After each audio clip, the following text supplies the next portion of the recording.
कभी आपने डार्ट्स खेले हैं?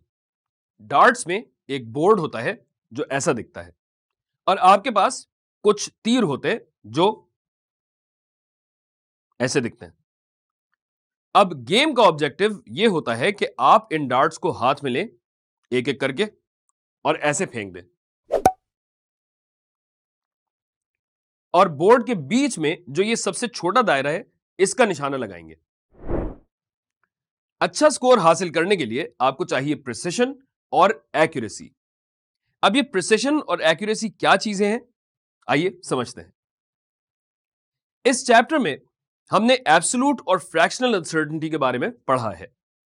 आइए इसे थोड़ा सा रिवाइज कर लेते हैं। पहले किसी मेजरमेंट में एब्सोल्यूट अनसर्टेनिटी वो होती है जो आप एल नॉट प्लस और माइनस डेल्टा एल की शक्ल में लिखते हैं। यहां डेल्टा एल आपकी एब्सोल्यूट अनसर्टेनिटी है। ये random, systematic, least count in सब के कॉम्बिनेशन से या किसी भी और वजह से आ सकती है।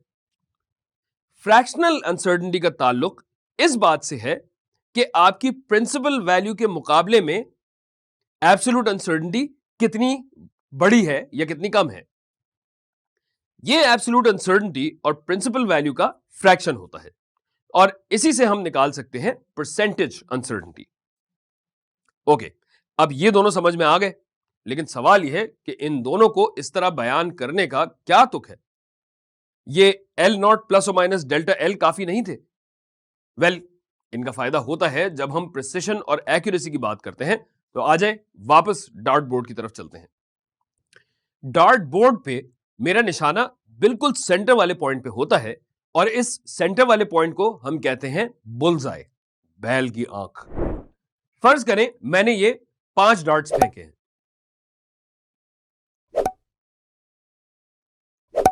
और पांचों के पांचों सेंटर वाले पॉइंट के करीब करीब लगे हैं।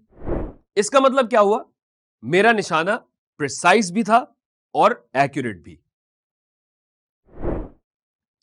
प्रिसाइज होने का मतलब है कि सारे निशाने लगभग एक ही जगह जाके लगे हैं। इंग्लिश में कहें तो क्लोज टू ईच अदर।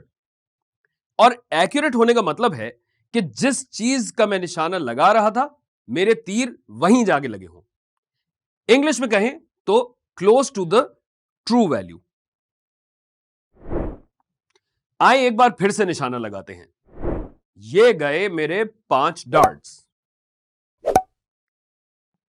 इस दफा मेरा निशाना कुछ ठीक नहीं था। डार्ट्स निशाने के करीब तो हैं, लेकिन इधर उधर बिखरे हुए हैं। गोया ये एक्यूरेट है लेकिन प्रिसाइज नहीं। चले कोई बात नहीं, फिर से ट्राई कर लेते हैं। हां, अब डार्ट्स एक दूसरे के करीब करीब तो हैं, लेकिन निशाने से दूर हैं। सो अब ये प्रिसाइज हो गए हैं लेकिन एक्यूरेट नहीं है। ओके, आखिरी ट्राई।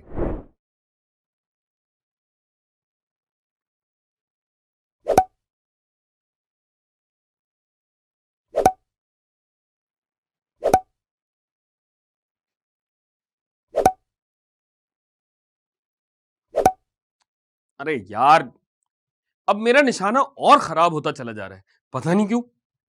अब ना तो कोई डार्ट निशाने पे गया है और ना ही एक दूसरे के करीब है।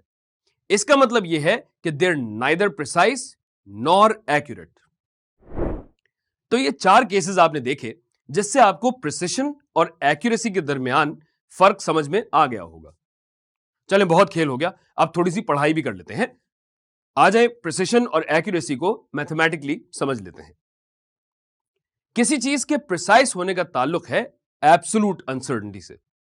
किसी मेजरमेंट में जितनी एब्सोल्यूट अनसर्टेनिटी कम होगी उतनी ही वो मेजरमेंट प्रिसाइज होगी।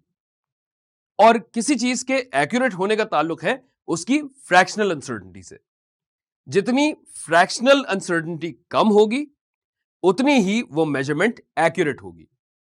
यहां फ्रैक्शनल अनसर्टेनिटी के बजाय हम परसेंटेज अनसर्टेनिटी को भी देख सकते हैं, बात एक ही है।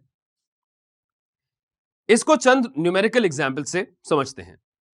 यहां देखें, 2 रीडिंग्स हैं, 13.76 प्लस और माइनस 0.30 और 13.76 प्लस और माइनस 0.04। इधर एब्सोल्यूट अनसर्टेनिटी किसकी कम है? बिल्कुल सही। दूसरी वाली रीडिंग की एब्सोल्यूट अनसर्टेनिटी कम है क्योंकि 0.04 0.30 से एक छोटा नंबर है। देयरफॉर दूसरी रीडिंग ज्यादा प्रिसाइज है। प्रिसिशन की बात हम इंस्ट्रूमेंट्स के हवाले से भी कर सकते हैं। हमने आपको काफी तफसील से बताया था कि हर इंस्ट्रूमेंट का कुछ ना कुछ लीस्ट काउंट होता है। इस लीस्ट काउंट की वजह से उस इंस्ट्रूमेंट की हर रीडिंग में एक अनसर्टेनिटी होती है। तो हम यह भी कह सकते हैं कि हर इंस्ट्रूमेंट की अपनी प्रिसिशन होती है। जैसे कि एक तरफ मेरे पास मीटर रूल है और एक तरफ वर्नियर कैलिपर्स। मीटर रूल का लीस्ट काउंट होता है 0.1 सेंटीमीटर और वर्नियर कैलिपर्स का लीस्ट काउंट होता है 0.1 मिलीमीटर। कंपेयर करने के लिए चीजों के यूनिट्स का सेम होना जरूरी है, यह बात तो याद है ना आपको। तो पहले इन दोनों के यूनिट सेम कर लेते हैं। एक काम करते हैं, इन दोनों को मीटर्स में लिख लेते हैं और आखिर मीटर्स कोई आम यूनिट तो नहीं है ना, एसआई यूनिट है भाई। सो 0.1 सेंटीमीटर को लिखते हैं 10 टू द पावर -3 मीटर्स और 0.1 मिलीमीटर को लिखते हैं 10 टू द पावर -4 मीटर्स। अब देखें, वर्नियर कैलिपर्स का लीस्ट काउंट मीटर रूल से कम है, तो वर्नियर कैलिपर्स में लीस्ट काउंट से आने वाली अनसर्टेनिटी भी कम होगी। लिहाजा वर्नियर कैलिपर्स मीटर रूल के मुकाबले में ज्यादा प्रिसाइज होते हैं। एक्यूरेसी को, जैसे हमने बताया, फ्रैक्शनल अनसर्टेनिटी या परसेंटेज अनसर्टेनिटी से मेजर किया जाता है। फॉर एग्जाम्पल, मेरे पास ये दो मेजरमेंट्स हैं, 25.5 प्लस और माइनस 0.1 सेंटीमीटर और 0.45 प्लस और माइनस 0.01 सेंटीमीटर। इन दोनों में से कौन सी ज्यादा प्रिसाइज है? बिल्कुल ठीक, दूसरी वाली, क्योंकि इसकी एब्सोल्यूट अनसर्टेनिटी छोटी है, इनफैक्ट 1/10 है। अब यह बताएं, इनमें से ज्यादा एक्यूरेट कौन सी है? एक्यूरेसी के लिए फ्रैक्शनल अनसर्टेनिटी कैलकुलेट करनी पड़ेगी। फ्रैक्शनल अनसर्टेनिटी का फॉर्मूला आपको याद होना चाहिए। फॉर्मूला क्या है? Fractional uncertainty is equal to absolute uncertainty divided by the measured value. तो इन दोनों की फ्रैक्शनल अनसर्टेनिटी कैलकुलेट कर लेते हैं। पहली रीडिंग की फ्रैक्शनल अनसर्टेनिटी है 0.004। इसको परसेंटेज अनसर्टेनिटी में अगर कन्वर्ट करें तो कितना हो जाएगा? 100 से मल्टीप्लाई कर दें, 0.4%, एक्चुअली 100% से मल्टीप्लाई करें। बहरहाल, दूसरी रीडिंग की फ्रैक्शनल अनसर्टेनिटी कितनी है? 0.02। परसेंटेज अनसर्टेनिटी बनाने के लिए क्या करें? 100% से मल्टीप्लाई करें तो यह हो जाएगा 2.0%। इसका मतलब क्या हुआ? चूंकि पहली रीडिंग की fractional uncertainty and therefore percentage uncertainty दूसरी के मुकाबले में कम है, इसलिए पहली रीडिंग ज्यादा एक्यूरेट है। सो इस वीडियो में हमने सीखा कि प्रिसिशन और एक्यूरेसी क्या होते हैं और इनमें क्या फर्क है। आगे की वीडियोस में हम फ्रैक्शनल अनसर्टेनिटी को इस्तेमाल करना सीखेंगे और फिर अनसर्टेनिटीज को राउंड ऑफ करके अपने आंसर्स को इस काबिल बनाएंगे कि बाकी की दुनिया के साथ शेयर किया जा सके।